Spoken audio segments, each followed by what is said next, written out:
Sterilisation का मतलब होता है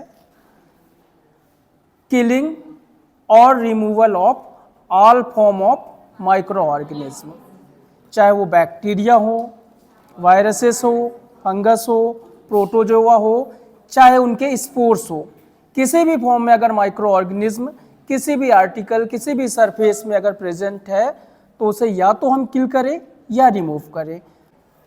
जिस प्रोसेस से किसी भी प्रकार के माइक्रो ऑर्गेनिज्म को किल या रिमूव किया जाता है उस प्रोसेस के नाम को हम क्या कहते हैं? स्टेरिलाइजेशन। ठीक इसी की तरह एक दूसरा होता है डिसइंफेक्शन। डिसइंफेक्शन में क्या होता है? डिसइंफेक्शन में भी all form of micro organism को किल या रिमूव कराया जाता है। बस डिफरेंस इतना होता है कि डिसइंफेक्टेंट के माध्यम से स्पोर्स को नहीं हटाया जा सकता। जितने वेजिटेटिव और माइक्रो ऑर्गेनिज्म है उनको तो किल या रिमूव कर सकते हैं, बट स्पोर्स सस्टेबल रहते तो वो रह जाते हैं, रेसिस्ट रहते हैं डिसइंफेक्टेंट के अगेंस्ट। उसके बाद अगला एक वर्ड और मैंने बताया था एंटीसेप्टिक। एंटीसेप्टिक के भी माध्यम से हम जनरली क्या करते हैं, जो इन्फेक्शन कॉज करने वाले माइक्रो ऑर्गेनिज्म है उन्हें किल करते हैं या उनके ग्रोथ को रोकते हैं। लेकिन एंटीसेप्टिक डायरेक्टली कहाँ अप्लाई किया जाता है? लिविंग टिश्यू में। मतलब किसी भी आर्टिकल्स में, जैसे लेबोरेटरी इंस्ट्रूमेंट है, क्लॉथ्स है, इनमें अप्लाई नहीं होता, वो केवल कहाँ अप्लाई होगा? लिविंग टिश्यू में। अगर किसी को किसी भी प्रकार से बैक्टीरियल इन्फेक्शन हो जाए तो स्प्रेड ना हो, उसके लिए अपन क्या यूज करते हैं? एंटीसेप्टिक यूज करते हैं। तो जनरली वो कहाँ होगा? लिविंग टिश्यू में होगा। अब अपन देख रहे हैं स्टेरिलाइजेशन। तो स्टेरिलाइजेशन में मैंने कल बताया था कि स्टेरिलाइजेशन जनरली किस प्रकार का स्टेरिलाइजेशन करना है वो डिपेंड करेगा कि किसका स्टेरिलाइजेशन करना है।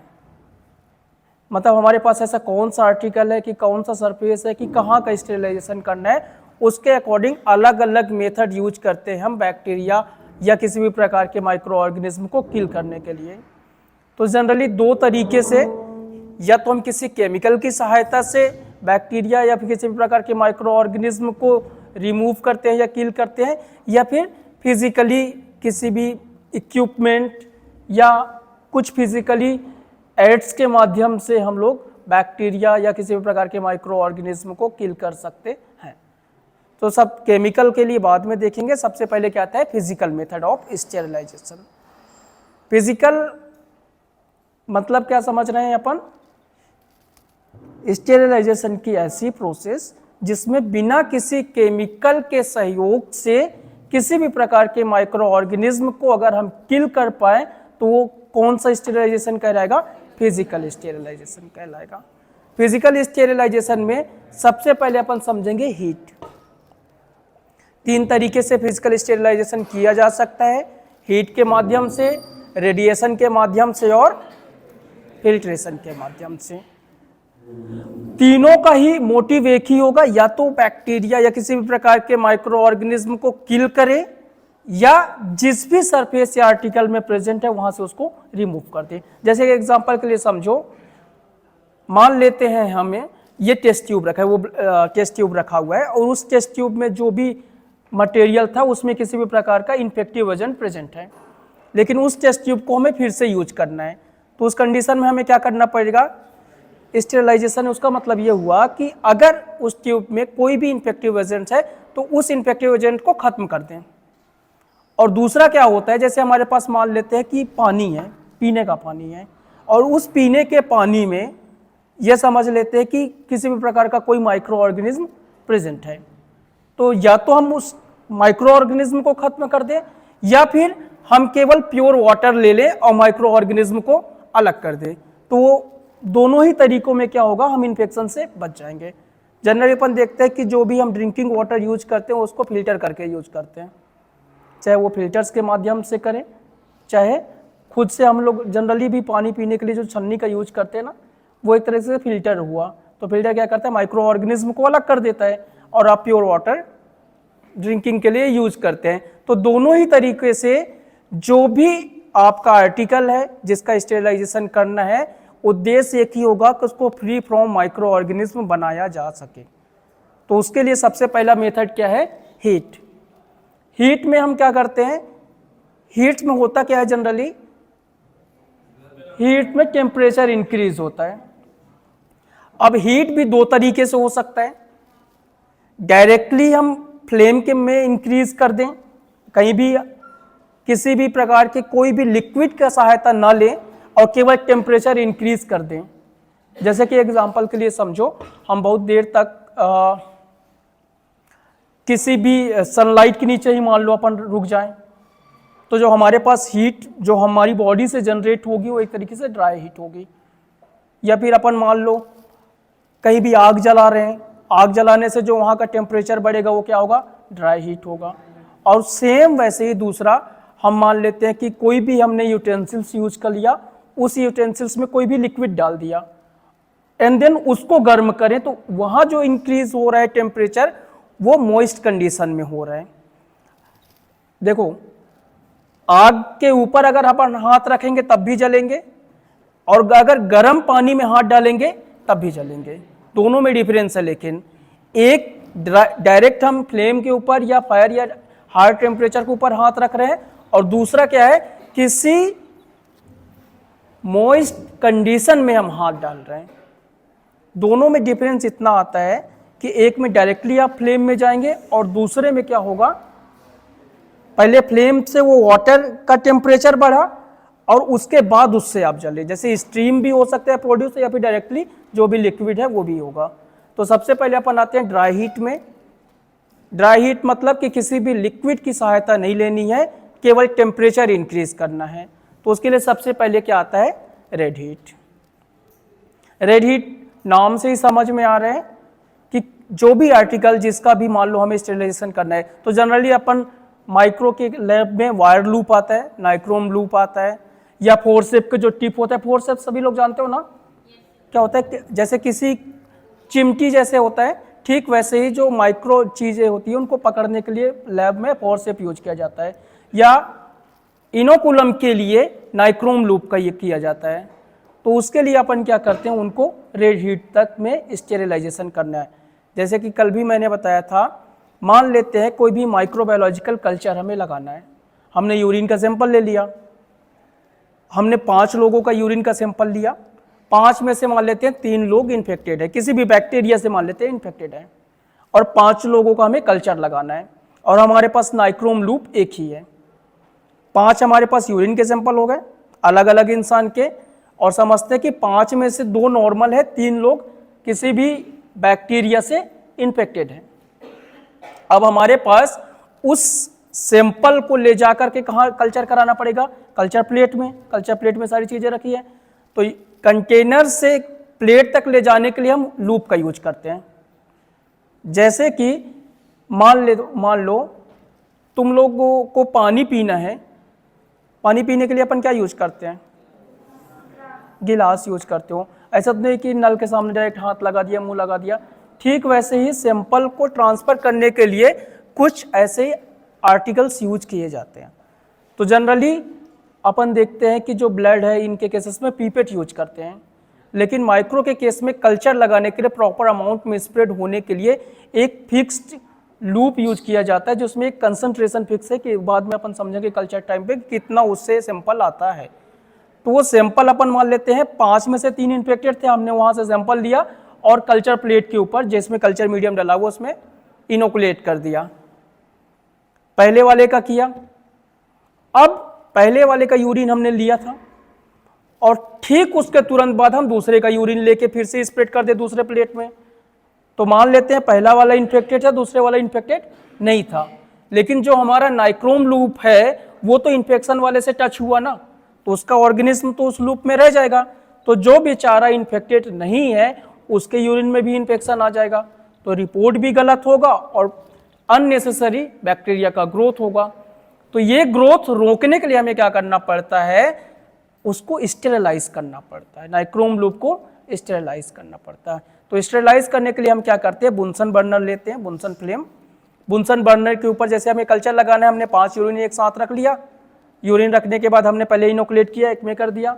उसके बाद हमें क्या करना है, या पहली बार में ही जब करना है तो बहुत देर से रखा हुआ था वो नाइक्रोम लूप, तो ऑलरेडी इन्फेक्टेड होगा। इस सरफेस में अपन मानकर चल रहे हैं क्या इनमें माइक्रो ऑर्गेनिज्म नहीं होगा, हो सकता है प्रेजेंट हो, क्योंकि इन्वायरमेंटल माइक्रो ऑर्गेनिज्म होते हैं जो कि ग्रोथ तो कर जाएंगे, इसलिए क्या होता है कि नाइक्रोम लूप को यूज करने के पहले हम उसको स्टेरिलाइज करते हैं। तो स्टेरिलाइज करने के लिए उसको क्या करना पड़ेगा, हमने बुनसन बर्नर लिया, बुनसन बर्नर के सामने नाइक्रोम लूप को रखेंगे। बेटा एक काम करना, तुम सर्च कर लोगे ना, उसमें सर्च करना रेड हीट, उसमें सर्च करो गूगल में, रेड हीट दिखा रहा हूँ मैं। ये क्या होता है, बुनसन बर्नर रहता है। बुनसन बर्नर जो साइड में दिख रहा है ना, वो नाइक्रोम लूप है, यहाँ भी होगा, अब अंदर रखा हुआ है। लास्ट में जो वायर है वो एक्चुअली प्लेटिनम वायर का रहता है, वो जल्दी से जलता नहीं है। तो उसको देखो कितनी देर तक गर्म किया जब तक वो लाल नहीं हो जाता। तो मतलब बुनसन फ्लेम के ऊपर नाइक्रोम लूप, वायर लूप या फिर फोरसेप को इतनी देर तक फ्लेम के ऊपर रखते हैं जब तक कि वो रेड कलर में कन्वर्ट ना हो जाए। तो ये प्रोसेस क्या कहलाती है, रेड हीट। और दूसरा इसी के जैसे है क्या, ये वाला इमेज ओपन करना जो मिनिमाइज करके क्या, सबसे लास्ट जेपीजी। दूसरा क्या है, फ्लेमिंग। फ्लेमिंग में क्या करते हैं, जैसे ग्लास स्लाइड है, ग्लास स्लाइड को हम बुनसन बर्नर के ऊपर केवल फ्लेम दिखाते हैं, पास आउट कराते हैं, इतने देर तक वेट नहीं करते कि वो रेड हीट में कन्वर्ट हो जाए। तो ये प्रोसेस क्या कहलाती है, फ्लेमिंग। तीसरा क्या है, इंसिनरेशन। कल मैंने बताया था इंसिनरेशन का मतलब, जैसे लेबोरेटरी एनिमल्स होते हैं, लेबोरेटरी एनिमल में अपन क्या करते हैं, लेबोरेटरी एनिमल्स के ऊपर हमने रिसर्च किया, किसी भी प्रकार के माइक्रो ऑर्गेनिज्म को लेबोरेटरी एनिमल्स में इनोकुलेट कर दिया, उसके बाद उसमें बैक्टीरिया वायरस जो भी है ग्रोथ करता है, ये मानकर चलते हैं, उसके बाद वो किल हो जाते हैं। किल होने के बाद ऐसे डायरेक्टली हम उनको डिस्पोज तो कर नहीं सकते, तो उन्हें क्या किया जाता है, उस एनिमल्स के जो कार्केसेस रहते हैं उन्हें डायरेक्टली फ्लेम में डाल देते हैं जलकर, जिससे वो राख में कन्वर्ट हो जाए, बाकी जिसकी वजह से बाद में इन्फेक्शन स्प्रेड ना हो। या जो भी मेडिकल वेस्ट होते हैं, जैसे कि घर का कचरा तो कचरेदानी में फेंक सकते हो, लेकिन मेडिकल वेस्ट को हम ऐसे नहीं फेंक सकते, क्योंकि उस मेडिकल वेस्ट में ऑलरेडी इतने सारी इन्फेक्शन है, उस इन्फेक्शन से दूसरों को भी इन्फेक्शन हो सकता है। इसलिए उन्हें क्या करना जाता है, एक अलग से लेबोरेटरी होती है जिसमें एक बड़ा सा फ्लेम होता है, जिसमें डायरेक्टली उनमें फ्लेम जलते रहता है, और हार्ड फ्लेम में आप उनको डाल देते हैं, जिससे वो जल करके राख में कन्वर्ट हो जाते हैं, तो इन्फेक्शन बाद में स्प्रेड नहीं होता। ये होता है इंसिनरेशन। और लास्ट है क्या, हॉट एयर ओवन। सर्च करो उसमें, मैं दिखा देता हूँ। हॉट एयर ओवन कई लोगों ने नहीं देखा था, यह देखा है तुम लोगों ने, पीछे रखा है, मतलब इससे मॉडल अलग अलग हो सकते हैं, लेकिन जो उनके बेसिक फीचर होते हैं वही होते हैं। तो हॉट एयर ओवन, इसका नाम समझ में आ रहा है, हॉट एयर, और दूसरा क्या है, ओवन। ओवन मतलब क्या होता है, ओवन मतलब क्या होता है, भट्टी मान लेते हैं, चलो भट्टी, हाँ। और हॉट एयर मतलब गर्म हवा, ठीक है। तो मतलब एक ऐसी भट्टी जिसमें गर्म हवा का प्रवाह होता हो, तो उसी को एक तरीके से स्पेशली डिजाइन करके एक ऐसा मशीन बना दिया गया है जिसमें टेम्परेचर फिक्स सेट कर सकते हैं, टाइम सेट कर सकते हैं, और हम पढ़ ही क्या रहे हैं, हीट के माध्यम से, मतलब टेम्परेचर इंक्रीज करके किसी भी प्रकार के माइक्रो ऑर्गेनिज्म को किल करना है। अब चूंकि अपन चाहे रेड हीट कर रहे हैं या फ्लेमिंग कर रहे हैं या इंसिनरेशन कर रहे हैं, तीनों में अलग अलग चीजें यूज कर रहे हैं। अब ग्लास स्लाइड है, हर बार फ्लेमिंग करके तो टेस्ट लगाएंगे नहीं, बहुत सारे पीपेट्स आते हैं, बहुत सारे टेस्ट ट्यूब है, इन सबको एक साथ स्टेरिलाइजेशन करना है, तो हमारे पास जगह ज़्यादा चाहिए रहता है। तो उसके लिए क्या डिस्कवर किया गया, hot air oven. Hot air oven ठीक वैसे ही काम करता है। जनरली अपन देखते हैं हीट में होता क्या है, जो भी बैक्टीरियल प्रोटीन होता है वो डीनेचर्ड हो जाता है, बैक्टीरियल प्रोटीन डीनेचर्ड होने की वजह से खत्म हो जाते हैं। टेम्परेचर जैसे ही बढ़ता है, ड्राई हीट में यही होता है, टेम्परेचर जैसे ही बढ़ता है तो प्रोटीन, जो बैक्टीरिया का प्रोटीन होता है वो डीनेचर्ड हो जाता है, कुछ केसेस में डीएनए भी डैमेज होता है। अब वैसे ही हॉट एयर ओवन में क्या होता है, इसमें हम किसी भी प्रकार की लिक्विड यूज नहीं करेंगे, इसमें क्या किया जाता है, इलेक्ट्रिक एनर्जी हीट एनर्जी में कन्वर्ट होती है। इलेक्ट्रिसिटी अपन देते हैं, इलेक्ट्रिसिटी जैसे हीटर होता है, घरों में हीटर होता है पानी गर्म करने के लिए, उसमें भी क्या होता है, इलेक्ट्रिक एनर्जी हीट एनर्जी में कन्वर्ट होती है। उसी बेस्ड पे ये है, जैसे ही इलेक्ट्रिसिटी हम प्रोवाइड कराते हैं, इलेक्ट्रिसिटी डायरेक्ट हीट एनर्जी में कन्वर्ट होने लगती है। लेकिन अगर कंटिन्यूअसली हीट इंक्रीज होते रहेगा तो कितना टेम्परेचर बढ़ जाएगा हम नहीं जानते। इसलिए टेम्परेचर को कंट्रोल करने के लिए इसमें थर्मोस्टेट लगा रहता है, जो एक कांस्टेंट टेम्परेचर देता है। जनरली जैसे अपन देखते हैं कि अगर स्टेरिलाइजेशन करना है तो 170 डिग्री सेल्सियस हम यूज कर लेते हैं। 170 डिग्री सेल्सियस में 30 मिनट में काम हो जाता है। अगर मान लो 180 डिग्री सेल्सियस में करें तो 20 मिनट करना पड़ेगा। ऐसा करके हम स्टेरिलाइजेशन कर लेते हैं। तो थर्मोस्टेट की सहायता से टेम्परेचर कांस्टेंट रहता है, जो भी टेम्परेचर हमें सेट करना हो उस टेम्परेचर में हम रख देते हैं और उसके बाद स्टेरिलाइजेशन कर लेते हैं। तो ये क्या होता है, हॉट एयर ओवन। अब आता है मॉइस्ट हीट। देखो ड्राई हीट में हमने किसी भी प्रकार के ना तो लिक्विड का किया, देखो कुछ मीडिया ऐसे हैं जिनको ड्राई हीट के माध्यम से करते हैं, लेकिन अपन ये समझ रहे हैं कि मॉइस्ट हीट में, अब यहां से सुन लेना बेटा, क्या कर रही हो आप, तुम्हारे बगल में, हाँ आप क्या कर रही हो, आपके बगल में जो बैठी है, हाँ क्या, मुझे तो नहीं लग रहा मेरी बात सुन रही हो। अब अपन बात कर रहे हैं मॉइस्ट हीट में 3 टेम्परेचर्स में हम किसी भी प्रकार के माइक्रो ऑर्गेनिज्म को किल कर सकते हैं। बस डिफरेंस ये आता है कि ड्राई हीट में प्रोटीन डीनेचर्ड होता है और मॉइस्ट हीट में जनरली प्रोटीन कोगुलेट होता है। इनके प्रिंसिपल में यही डिफरेंस है, लेकिन दोनों ही तरीके से बैक्टीरिया या किसी भी प्रकार के माइक्रो ऑर्गेनिज्म को खत्म किया जा सकता है। अब हम 3 तरीकों से करेंगे, या तो 100 डिग्री सेल्सियस में, या बिलो 100 डिग्री सेल्सियस में, या अबव 100 डिग्री सेल्सियस में। सबसे पहले समझ लेते हैं बिलो 100 डिग्री सेल्सियस में मॉइस्ट हीट कैसे किया जा सकता है। तो जनरली एक वर्ड तुम लोगों ने सुना होगा, पास्चुराइजेशन। क्या होता है, जो तुम्हारे घर में दूध आता है पैकेट वाला दूध, देखा है, कितने लोग पैकेट वाला दूध खरीदते हो, पैकेट वाला दूध इतने ही लोग खरीदते हो बस। उस पैकेट में क्या क्या देखते हो आप,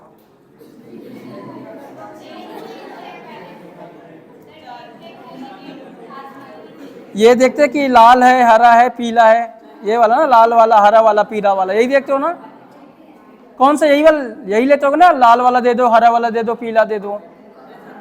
कौन सा सौरभ यूज करते हो कि सांची? तो उसमें क्या देखते हो, अमूल का, फिर ठीक है। हाँ चलो बेटा बात मत करो, इसके अलावा कुछ नहीं देखते ना, ठीक है। अब आज ना जब कभी भी आप दूध लोगे तो उस दूध में देखना क्लियर लिखा रहता है, एक तो उनका मैन्युफैक्चरिंग डेट लिखा रहता है, कितने पैसे का है वो लिखा रहता है, बैच नंबर लिखा रहता है, और एक वर्ड लिखा रहता है नीचे, पास्चुराइज्ड मिल्क। हर एक दूध के पैकेट में लिखा रहता है पास्चुराइज्ड मिल्क, क्योंकि जनरली क्या होता है, मिल्क बहुत अच्छा सोर्स माना जाता है कुछ वेजिटेटिव माइक्रो ऑर्गेनिज्म के ग्रोथ करने के लिए। जैसे साल्मोनेला हुआ, बहुत आसानी से, ब्रुसेला हुआ, बहुत आसानी से वो इनमें ग्रोथ कर जाते हैं, तो इन्फेक्शन के चांसेस भी बनते हैं। अब ये चीज़ भी तुम जानते होगे, क्या हो रहा है, दूध जब अपन लेते हैं वो पैकेट में आ गया वो तो ठीक बात है, लेकिन जैसे मान लो कि हम पैकेट से नहीं ले रहे, खुद से यूज कर रहे हैं डायरेक्टली, मान लो किसी डेयरी से ले रहे हैं, तो क्या होता है, 2-3 चीज़ें होती हैं। जैसे आपने दूध लिया तो दूध निकलता कहाँ से है, थन से निकलता है, थन में ऑलरेडी माइक्रो ऑर्गेनिज्म प्रेजेंट रहते हैं, तो वहाँ से भी स्प्रेड हो सकता है माइक्रो ऑर्गेनिज्म। मिल्क बहुत अच्छा सोर्स है माइक्रो ऑर्गेनिज्म बैक्टीरिया के ग्रोथ करने के लिए, तो वहाँ भी ग्रोथ कर सकता है। उसके बाद घरों में अगर हम यूज करते हैं जो हमारी यूटेंसिल्स है उसमें भी माइक्रो ऑर्गेनिज्म हो सकते हैं, तो वहाँ भी इन्फेक्शन हो सकता है। तो जनरली दूध या मिल्क का पास्चुराइजेशन करना सबसे बेस्ट होता है, जो क्योंकि पास्चुराइजेशन के माध्यम से जो भी वेजिटेटिव ऑर्गेनिज्म है, चाहे वो साल्मोनेला हो, ब्रुसेला हो, आसानी से खत्म हो जाते हैं, जिनके चांसेस होते हैं कि मिल्क में ग्रोथ कर सकते हैं। उसके लिए क्या 2 टेक्निक यूज की जाती है पास्चुराइजेशन के लिए। एक टेक्निक होती है होल्डर टेक्निक और दूसरी टेक्निक होती है फ्लैश टेक्निक। होल्डर टेक्निक में क्या करते हैं अपन, जनरली 63 डिग्री सेल्सियस में मिल्क को हीट किया जाता है 30 मिनट के लिए। पास्चुराइजेशन की जो टेक्निक होती है, जैसे सांची है, तो सांची में पहले मिल्क इकट्ठा होता है, मिल्क इकट्ठा होने के बाद पैकेट जब बनता है तो उसका पास्चुराइजेशन किया जाता है, उसके बाद उसको पैकिंग किया जाता है। तो 2 तरीके से कर सकते हैं, अभी तो बड़े बड़े मशीन आने लगे, लेकिन दोनों प्रोसेस वही है सिंपल सा, या तो होल्डर टेक्निक से किया जाता है या फ्लैश टेक्निक से किया जाता है। होल्डर टेक्निक में 63 डिग्री सेल्सियस में 30 मिनट के लिए मिल्क को हीट किया जाता है। चूंकि ये लिक्विड है, इसलिए अगर हीट कर रहे हैं तो कौन सा हीट कहलाएगा, मॉइस्ट स्टेट कहलाएगा। तो 63 डिग्री सेल्सियस में 30 मिनट के लिए करेंगे तो चांसेस होंगे कि जितने भी वेजिटेटिव ऑर्गेनिज्म है वो सारे किल्स हो जाते हैं। या दूसरा तरीका होता है फ्लैश टेक्निक। फ्लैश टेक्निक में 70 डिग्री सेल्सियस में केवल 20 सेकेंड के लिए किया जाता है। या तो 63 डिग्री सेल्सियस में 30 मिनट के लिए कर लें, या फ्लैश टेक्निक के अनुसार 70 डिग्री सेल्सियस या 70 डिग्री सेल्सियस में 20 सेकेंड के लिए करें। और उससे क्या होगा, फिर जो भी वेजिटेटिव ऑर्गेनिज्म है वो खत्म हो जाएंगे। स्पोर्स नहीं, वेजिटेटिव माइक्रो ऑर्गेनिज्म होते हैं वो खत्म हो जाते हैं। जैसे ही हीट करते हैं उसके तुरंत बाद इसको कूल्ड किया जाता है, चाहे वो फ्लैश टेक्निक यूज करो चाहे कोल्ड टेक्निक। सबसे पहले 60 डिग्री सेल्सियस या 70 डिग्री सेल्सियस में हीट करेंगे और हीट करने के तुरंत बाद उसको कोल्ड कर दिया जाता है। तो कोल्ड बहुत नीचे का टेम्परेचर में किया जाता है। जैसे कि अपन देख लो तो पैकेट जो आता है उसको फ्रीज में रखे और ठंडा रहता है। तो जनरली उस टाइम पे क्या करते हैं, हीट अचानक से बढ़ा करके माइक्रो ऑर्गेनिज्म के जो भी प्रोटीन है वो कोagulate करते हैं और फिर उसमें से बैक्टीरिया ग्रोथ ना कर पाए उसके लिए क्या करते हैं, टेम्परेचर को कम कर देते हैं। क्योंकि अपन जानते हैं कि बैक्टीरिया ज़्यादातर कौन से डिग्री सेल्सियस में ग्रोथ करते हैं, 20 से 40 डिग्री सेल्सियस के बीच में जनरली देखते हैं। तो पैथोजेनिक बैक्टीरिया सबसे अधिक 37 डिग्री में करते हैं, लेकिन एक एवरेज मानकर चले तो 20 से 40 डिग्री सेल्सियस में ग्रोथ करते हैं। तो हम 13 डिग्री सेल्सियस या उससे कम टेम्परेचर में उसको तुरंत कोल्ड कर देते हैं और उसके बाद उसको स्टोर कर लेते हैं ताकि माइक्रो ऑर्गेनिज्म उसमें ग्रोथ ना कर पाए। तो ये टेक्निक क्या कहलाती है, पास्चराइजेशन। तो ये अपन करते हैं टेम्परेचर किस में, बिलो 100 डिग्री सेल्सियस में। तो जनरली मिल्क का किया जाता है। इसके अलावा भी कुछ टेक्निक्स हैं जो 100 डिग्री सेल्सियस के नीचे किए जाते हैं, लेकिन वो अपन नहीं पढ़ रहे अभी। अब इसके बाद आता है temperature at 100 degree Celsius. 100 degree Celsius को हम वाटर का बॉइलिंग पॉइंट भी मानते हैं कि 100 डिग्री सेल्सियस में वाटर बॉइल होने लगता है। तो बॉइलिंग ये टेक्निक सब लोगों ने सुना है। पुराने ज़माने में शायद तुम लोगों को नहीं पता होगा, क्योंकि सब लोग सबसे ये बताओ ऐसा कौन बच्चा है जो 1999 का जिसका डेट ऑफ बर्थ है? कोई नहीं है। मतलब 1900 वाला कोई नहीं है, नहीं है ना कोई? तो आप हो, ये बोल रहे तो मैंने बोला ठीक है, नहीं हो कोई बात नहीं बेटा। तो शायद आप लोगों ने सुना हो। आज के टाइम पे अपन क्या देख रहे हैं, देखो एक्चुअल में 2004-05 आप उस टाइम पे बहुत छोटे रहोगे, 2004-05 तक ये चीजें चली हैं। पहले के टाइम पे क्या होता था, ग्लास सिरिंज यूज किया जाता है। जो इंजेक्शन आज के टाइम पे आप देख रहे हो ना, डिस्पोजेबल डिस्पोवेन आता है, एक बार इंजेक्शन लगाया उसके बाद उसको डिस्कार्ड कर देते हैं। पुराने टाइम पे ग्लास के सिरिंज आते थे।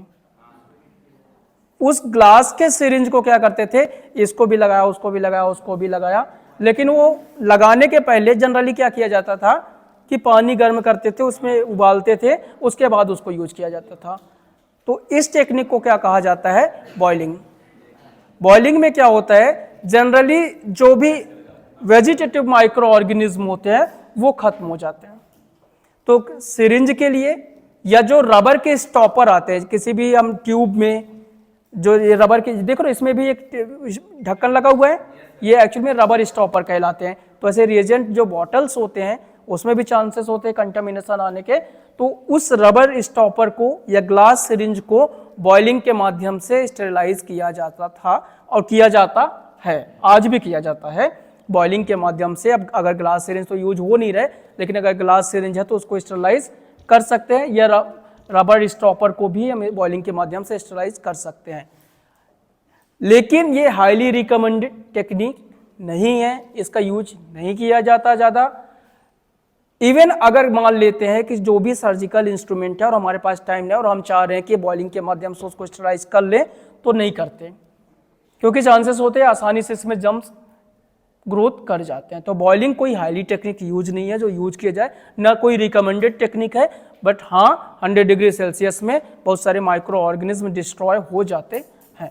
तो जनरली ग्लास सिरिंज या रबर स्टॉपर का यूज करते हैं। बट ऐसा किसी भी न तो ऑपरेशन थिएटर के जो इंस्ट्रूमेंट के लिए करते हैं, ना तो क्लॉथ्स को स्टेरिलाइज करने के लिए करते हैं, नहीं करते हैं। तो 100 डिग्री सेल्सियस बॉइलिंग कहलाती है, जिसमें अपन किसका यूज करते हैं, आओ बेटा, क्लियर, यहां तक समझ में आ गया? समझ में आ गया? बॉइलिंग तो समझते हो ना?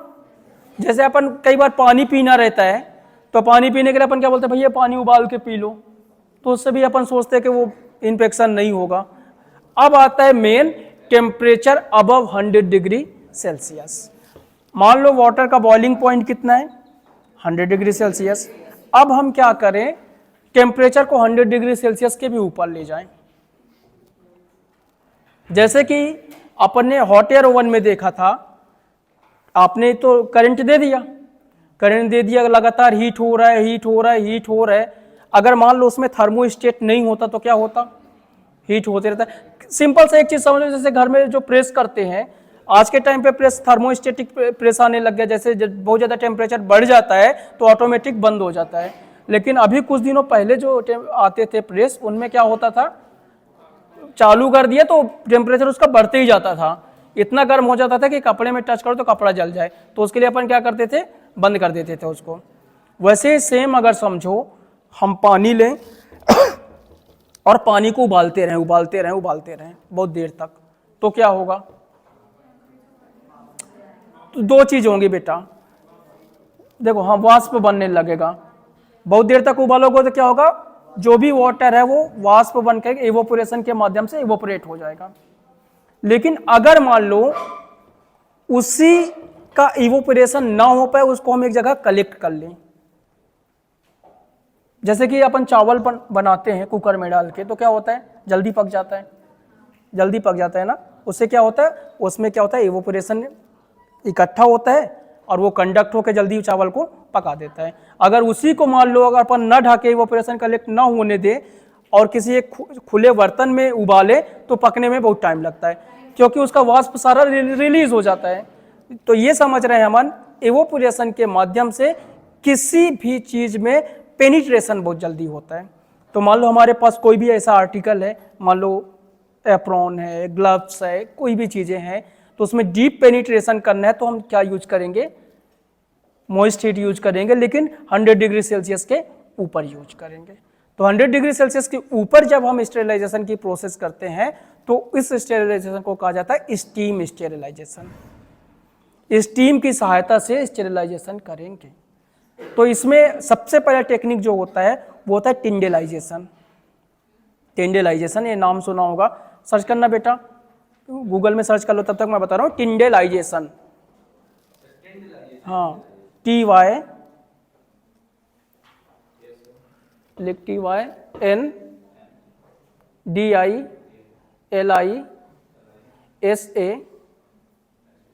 TINDILISATION, DA है, टिंडेलाइजेशन। सर्च कर दो, आ जाएगा। वैसे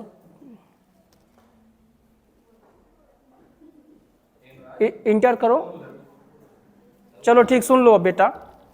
देखो, दो तीन चीजें होती है, एक टेक्निक ये बता रहा हूँ टिंडेलाइजेशन का। इसके अलावा आर्नोल्ड के भी कुछ चैम्बर्स बने हुए हैं, उनके माध्यम से स्टेरिलाइजेशन करते हैं। हाँ, रहने दो, ये बस इतना ही रहने दो, समझाने के लिए मैं बता रहा हूँ अभी मैं। अब मान लेते हैं हमारे पास कोई मीडियम है। देखो, टिंडेलाइजेशन में के प्रिंसिपल क्या है, थोड़ी अलग चलता है। 100 डिग्री सेल्सियस के ऊपर करते हैं, लेकिन इसमें एक बेसिक डिफरेंस आता है कि टिंडेलाइजेशन 3 दिनों तक करते हैं। अभी तक मैंने जितने भी स्टेरिलाइजेशन बताए, चाहे वो 100 डिग्री सेल्सियस के नीचे बताए या 100 डिग्री सेल्सियस में बताए, एक वर्ड लगातार बोल रहा हूँ कि सारे वेजिटेटिव फॉर्म्स किल हो जाते हैं। मैंने कहीं भी नहीं कहा कि स्पोर्स किल होते हैं, मतलब जो वेजिटेटिव जर्म्स हैं वो खत्म होते हैं, स्पोर्स खत्म नहीं होते हैं। अब होता क्या है, टिंडेलाइजेशन में बेसिक क्या किया गया, पहले दिन हमने 100 डिग्री सेल्सियस के टेम्परेचर पे हीट किया किसी भी आर्टिकल को और छोड़ दिया। अब मान लेते हैं कि उस आर्टिकल में कोई भी जर्म्स प्रेजेंट होगा, मान लेते हैं स्पोर्स प्रेजेंट होगा, तो अगले दिन क्या होगा, वो स्पोर बढ़कर, मतलब बड़ा होगा और बड़ा होकर जर्म में कन्वर्ट हो जाएगा। अब नेक्स्ट डे हमने फिर से टेम्परेचर बढ़ा दिया, तो जो स्पोर बड़ा होकर के क्या बना था, जर्म बना था या वेजिटेटिव ऑर्गेनिज्म बना था, वो खत्म हो जाएगा। अब पीछे तो कोई नया स्पोर बचा नहीं है। लेकिन अगर मान लेते कि फिर भी कुछ ले दे के कुछ ऑर्गेनिज्म बच गए, तो तीसरे दिन हम फिर से कर देते हैं। तो चांसेस होता है कि जो भी जिस भी आर्टिकल का, मान लो मीडियम का कर रहे हैं, किसी भी प्रकार के कल्चर मीडियम का स्टेरिलाइजेशन कर रहे हैं, तो पूरी तरीके से फ्री फ्रॉम माइक्रो ऑर्गेनिज्म हो जाता है। इसमें स्पोर्स को खत्म नहीं कर पा रहे हैं, स्पोर्स को खत्म नहीं कर पा रहा है, लेकिन होता क्या है, पहले दिन अपन ने किया, फिर उसके बाद अपन, तो इसमें हो क्या रहा है, जनरली पहले दिन अपन करते हैं तो जो भी वेजिटेटिव ऑर्गेनिज्म है वो खत्म हो गया।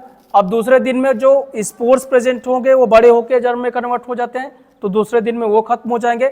अब गलती से तीसरे दिन में कुछ बचे हैं तो वो भी खत्म हो जाते हैं, तो चांसेस होता है जो भी आर्टिकल था वो फ्री फ्रॉम माइक्रो ऑर्गेनिज्म हो जाता है। तो ये प्रोसेस क्या कहलाती है, इंडियलाइजेशन। इसके लिए मेनली एर्नोल्ड या कोच नाम के जो स्टीम स्टेरलाइजर है उनका यूज किया जाता है। अब अपन अगला आते हैं, वो है ऑटोक्लेव। बहुत इंपॉर्टेंट है। अभी टाइम कितना हुआ है, चलो हो गया, तो कल अपन ऑटोक्लेव पढ़ेंगे, लेकिन बहुत इंपॉर्टेंट है, वो भी स्टीम स्टेरलाइजेशन ही कहलाता है।